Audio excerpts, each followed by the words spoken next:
ক্রিকেটারদের স্বাস্থ্য, ফিটনেস সব কিছু মেডিকেল ডিপার্টমেন্টই দেখে, কিন্তু সেই তুলনায় মেডিকেল ডিপার্টমেন্টের অগ্রগতি খুবই খারাপ ছিল। প্রেসিডেন্ট তামিম ইকবালের একটা স্বপ্ন হচ্ছে সেন্টার অফ এক্সেলেন্স তৈরি করা। তো শর্ট টার্মে কী আমরা করতে পারি এরকম করে আমরা একটা আলোচনা করেছি। আমাদের যে ক্রিকেট বোর্ড আছে এই বোর্ড ইনশাল্লাহ আমাদের সকল ভালো কাজকে সাপোর্ট করবে।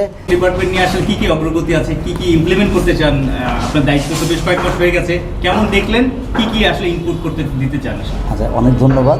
আজকে আসলে আমাদের একটা ইন্ট্রোডাক্টরি মিটিং ছিল, যে আমাদের মেডিকেল কমিটি গঠিত হওয়ার পরে আমরা আমাদের ডাক্তার, ফিজিও, ট্রেনার এদেরকে নিয়ে একটু বসছিলাম, আমাদের একটা মিটিং হলো আর কি। তো আমরা একটা প্ল্যান সাজিয়েছি, তো সেই প্ল্যানটার আলোকে কাজ করলাম এবং ভিতরে ইন্টারনাল বিষয়গুলো আমরা দেখার চেষ্টা করলাম যে কী বিষয় আমাদের, কী সুবিধা, কী অসুবিধা। তো এটা একটু আপনাদের সাথে শেয়ার করি। সেটা হচ্ছে আমাদের সীমিত লোকবল এবং সীমিত সামর্থ্যের মধ্যে। আপনারা জানেন যে মেডিকেল ডিপার্টমেন্টটা খুব নেগলেক্টেড ছিল দীর্ঘ সময়। ক্রিকেট এগিয়েছে, ক্রিকেটারদের স্বাস্থ্য, ফিটনেস সব কিছু মেডিকেল ডিপার্টমেন্টই দেখে, কিন্তু সেই তুলনায় মেডিকেল ডিপার্টমেন্টের অগ্রগতি খুবই খারাপ ছিল। তারা স্কেপগোট হিসেবে ছিল, কোনো কিছু হলে দোষটা তাদের ঘরে পড়ে।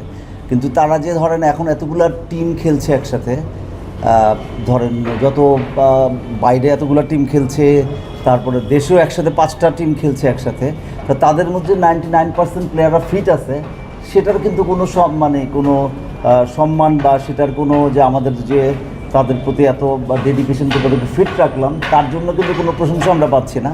কিন্তু কেউ যদি একটু ইনজুরি হয়ে যায় সেটা নিয়ে আসলে সমস্যা। তো আমরা সমস্যাগুলো আমি গত কিছুদিন ধরে, যেহেতু আমি মেডিকেল প্রফেশনাল লোক এবং বিভিন্ন সংগঠনের সাথে যুক্ত, দীর্ঘদিন ধরে এগুলো দেখছি। তো এখানের মধ্যে যে আমরা রুট কজটাকে খোঁজার চেষ্টা করেছি যে কী কারণে কি হচ্ছে। তো দেখলাম যে আমাদের যারা এখানে ট্রেনার আছেন, ফিজিও আছেন, ডক্টর আছেন, দে আর ভেরি মাচ কম্পিটেন্ট।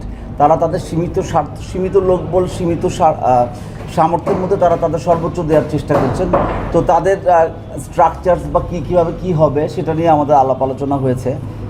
তারপরে আলাপ আলোচনা হয়েছে আমরা কি করতে যাচ্ছি।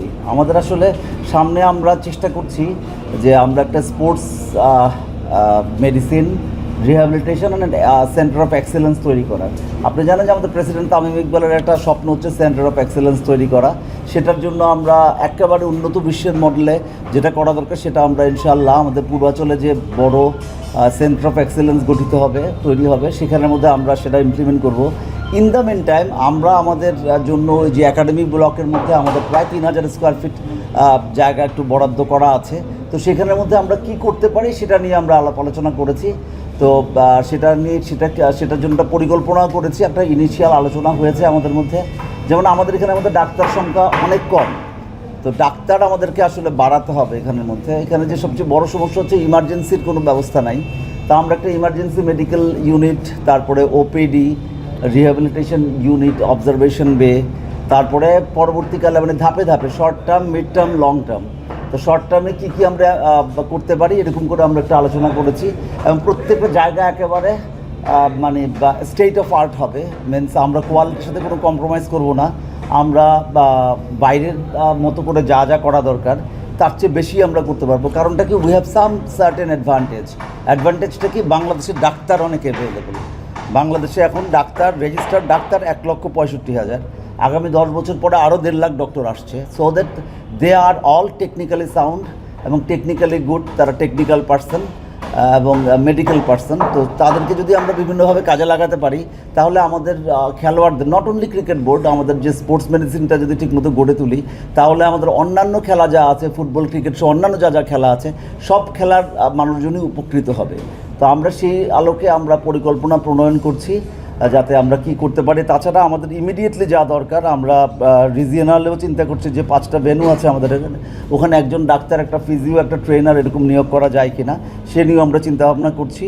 এবং আমাদের এখানের মধ্যে যাতে ইমার্জেন্সি মেডিকেল ইউনিট এবং ছোট ছোট যা টেস্ট করা দরকার সেগুলো নিয়ে করছি। এবং আমাদের যে সম্পদ ক্রিকেটার, তাদের স্বাস্থ্যের দেখভাল করা এবং তাদের ফিটনেস তৈরি করার জন্য যা যা করা সম্ভব তাই করা হবে। হ্যাঁ, ফিনান্সিয়ালি বলেন, ক্রিকেটের অগ্রগতি বলেন, বাংলাদেশ তো অনেক উপরেই আছে বলা যায় বিশ্ব ক্রিকেটের যে পার্সপেক্টিভ চিন্তা করি। আপনি এসে কি অবাক হয়েছেন যে হাই কোথায় এলাম, মেডিকেল বিভাগের এই অবস্থা, কোথায় থাকার কথা, কোথায় আছে? না, এরকমভাবে ভাবি নাই, কারণ বাংলাদেশের মানুষ তো আমরা। তো সব কিছু সমান গতিতে আগায় না, এখানে অনেক কিছু আছে। আমরা বাংলাদেশেরই মানুষ, খেয়ে পড়ে বড় হয়েছি, সুতরাং মানসিকতা মাটিতেই আছে। আমরা জানি কী করে স্ক্র্যাচ থেকে তৈরি করতে হয়। তো আমরা ক্রিকেট বোর্ডের সবার সহায়তায় ইনশাল্লাহ আমরা মেডিকেল ইউনিটকে একেবারে আন্তর্জাতিক মানের এবং তার চেয়ে ভালো করে তৈরি করতে পারবো। আমরা এটা আশা করি যে আমরা যেই প্ল্যান করছি তাতে বিদেশ থেকে আসলে বাংলাদেশে চিকিৎসা নিতে আসবে, আমরা বাইরে যেতে হবে না। এটা আমি আপনাদেরকে অ্যাসিওর করতে পারি। কারণটা কি? কারণটা হচ্ছে অন্য দেশে ডাক্তারের সংকট। ইন্ডিয়াতে এত বড় দেশ, 140 কোটি মানুষের জন্য, ওখানের মধ্যে কিন্তু স্পোর্টস মেডিসিন বা এখানে প্রচুর ডাক্তার না, ডাক্তার আসতে চায় না। ইউরোপ, অস্ট্রেলিয়াতে কিন্তু ডাক্তাররা এই সমস্ত জায়গায় অনেক বেশি সময় দিতে চায় না, কারণ তাদের অন্যান্য অনেক ডিপার্টমেন্টের ডক্টরদের অনেক স্পেশালিটিস আছে, সেখানে তারা কাজ করলে তাদের ফিউচার অনেক বেটার। আমরা বরঞ্চ আমাদের যে জনসম্পদ আছে তাদেরকে যদি কাজে লাগাতে পারি, আমরা আরও অনেক বেটার কাজ করতে পারবো। আমি একটা প্রশ্ন ছিল, নিশ্চয়ই মানবজীবনী আছে। প্রথম প্রশ্ন হচ্ছে আমাদের ন্যূনতম যে সুবিধাগুলো, যেমন একটা অ্যাম্বুলেন্স এত বছরও আমরা, হ্যাঁ আমাদের, আপনি একদম ঠিক বলেছেন, আমাদের ইমিডিয়েটলি আমরা একটা অ্যাম্বুলেন্সের প্ল্যান করছি। মেডিকেলের যে মানে এখানে যে তাৎক্ষণিক যে সেবা দেওয়াটা দরকার, কোনো অ্যাম্বুলেন্স নাই বা এগুলো নাই, এগুলো কী করবেন? আরেকটা প্রশ্ন হচ্ছে যে বারবার শুধু মানে চিকিৎসকদের না, প্লেয়ারদের অনেক খামখেয়ালির অভিযোগ আছে, তারা ইনজুরি লুকায় বা তাদের ইনজুরির সমস্যাগুলো তারা ওইভাবে প্রপার কারোর কাছে গিয়ে করে না, বা খেলার জন্য তারা ইনজুরি লুকায়। তাদের মানে আপডেট করার জন্য বা এই প্লেয়ারদের সচেতন করার জন্য আপনাদের কোনো ব্যবস্থা থাকবে? হ্যাঁ অবশ্যই, আমাদের যে বিভিন্ন সেমিনার সিম্পোজিয়াম করে তাদেরকে যে প্রোটোকলগুলো আছে সেই প্রোটোকলগুলো খেলোয়াড়দেরকে বোঝাতে হবে।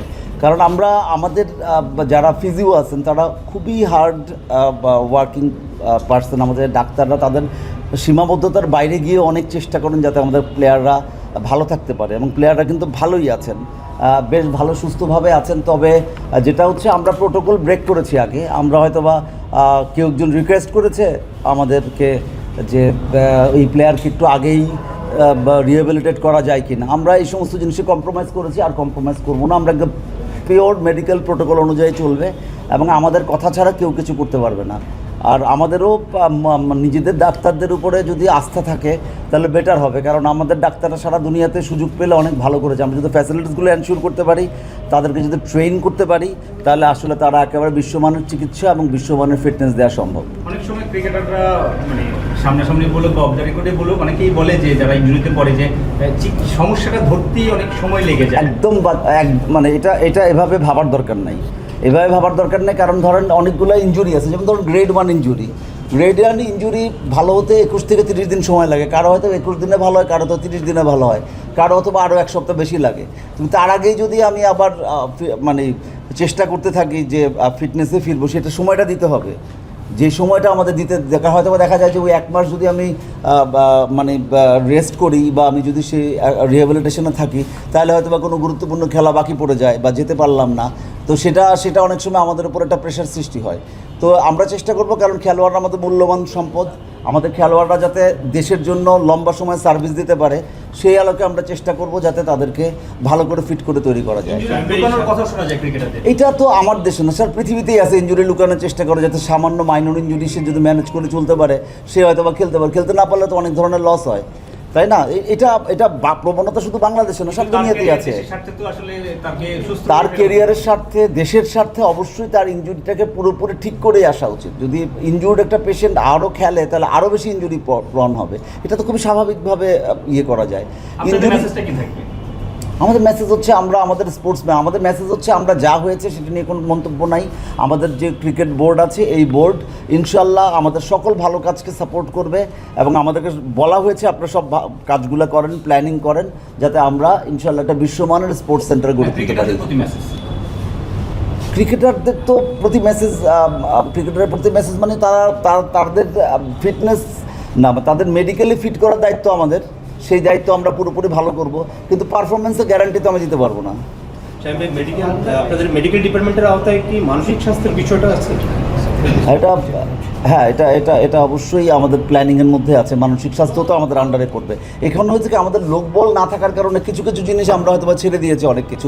সেগুলো একটু করে যদি আমরা প্রপার লোকবল পাই, আমরা হয়তো বা ইন্টিগ্রেটেড করে করার চেষ্টা করব। সেক্ষেত্রে সাইকোলজিস্ট আনার ব্যাপার বা সাইকোলজিস্ট দিয়ে এটা আমাদের প্ল্যানিংয়ের মধ্যে আছে, এটা এখনও নাই। যদিও পুরাতন লিটনের যে রিপোর্টটা নিয়ে কথা হয়েছিল, এটা যদিও পুরাতন, এর আগেও আমরা দেখেছি আমাদের যে যিনি বর্তমান বোর্ড সভাপতি তারও আসলে রিপোর্ট নিয়ে একটা সমস্যা হয়েছিল, কিন্তু যে হসপিটাল থেকে রিপোর্টটা করানো হচ্ছে সেই হসপিটালে এর আগেও যেহেতু আরও আমরা নানা ঘটনায় এসেছে যে রিপোর্টের কারণে আর প্লেয়ার ঠিকমতো বিহেভ বা যেটা চিকিৎসা হওয়া উচিত সেটা পায়নি, সেক্ষেত্রে কি আপনারা কোনো ডিসিশন নেবেন কিনা? আমরা নিজস্ব মানে ধরেন না যে রিপোর্টগুলো আছে, আমরা মেডিকেল পার্সন না, রিপোর্টগুলোতে আমি বুঝবো। এই রিপোর্ট যদি আপনাকে দিয়ে দেওয়া হয় আপনি কিন্তু বুঝবেন না অনেক কিছু। তো আমি মনে করি যে আমাদের রিপোর্ট যেগুলো আছে সেই রিপোর্টগুলো ঠিক মতোই ছিল, হয়তো বা আমরা এক্সপ্লেন করতে বা যিনি বোঝার তাদের বোঝার ভুল হয়েছে। এটা কি আমাদের তাহলে বিসিবির যারা ফিজিও তাদের ভুল? ফিজিও তো কোনো ভুল নাই, একদম আবার এখানে কোনো ভুলই নেই, কেন ভুল হবে কেন? রিপোর্ট ঠিক ছিল তাহলে আপনি বললেন ডাক্তারদের সুযোগ করে এসকেপ বোর্ড বানানো হয়, হুইচ ইজ প্রবাবলি ট্রু, কিন্তু আবার আপনি বলতেছেন রিপোর্টটা সঠিক ছিল। তাহলে লিটনের ক্ষেত্রে দোষটা আসলে কোথায় ছিল, কার ভুল ছিল? আমি তো কোনো দোষের কোনো কিছু পাই নাই। লিটন যে এই যে হ্যামস্ট্রিং এ একবার চট্টগ্রাম গেল, আবার জিম্বাবুয়েতে গেল, কোথাও খেলতে পারলো না, সে জাস্ট জার্নির উপর থাকে। এটা তো জার্নির, এখানে অনেকগুলো বিষয় নিয়ে আমি এটা আসলে পাবলিকলি অনেক কথা বলার ঠিক না, আপনারা আমাকে ইনসিস্ট করছেন। তবে একটা কথা বলবো যে লিটন আমাদের ক্যাপ্টেন, তো ও তো খেলতে চাইবে, এটাই খুব স্বাভাবিক, এবং আমার দেশের মানুষও চাইবে ওর খেলুক, ওর পারফরমেন্স আগের মতো থাকুক, সেটা চাইবে। কিন্তু আমরা এটা অনেক সময় হয়তো বা কম্প্রোমাইজ করেছি, যেটা আগেই করা উচিত ছিল না।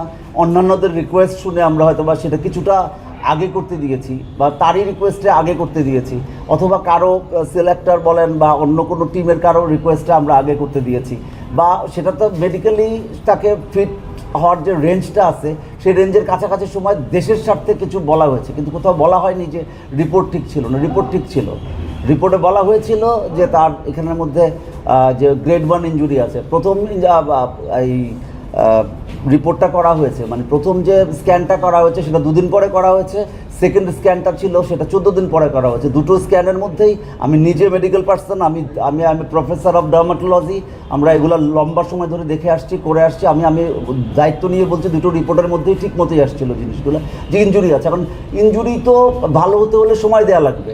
আপনাকেও যদি আমি এখন স্ক্যান করি না, আপনি হাঁটাচলা করেন, আপনার মধ্যে অনেক ধরনের ফাইবার বা একটু সামান্য ট্রেনিং করলে আপনারও ওয়্যার আর টিয়ার থাকবে, আপনারও সামান্য কিছু প্রবলেম থাকবে, তো সেটা স্ক্যানের মধ্যে কিন্তু আসবে যে এইরকমভাবে আছে। তো এটা তো যেটা যেটা যেটা অ্যাক্সেসেবল বা যেটা পারমিসেবল সেরকম লেভেলে আসছে কিনা, রিপোর্ট ভুল না এটা আমি আপনাকে জানালাম।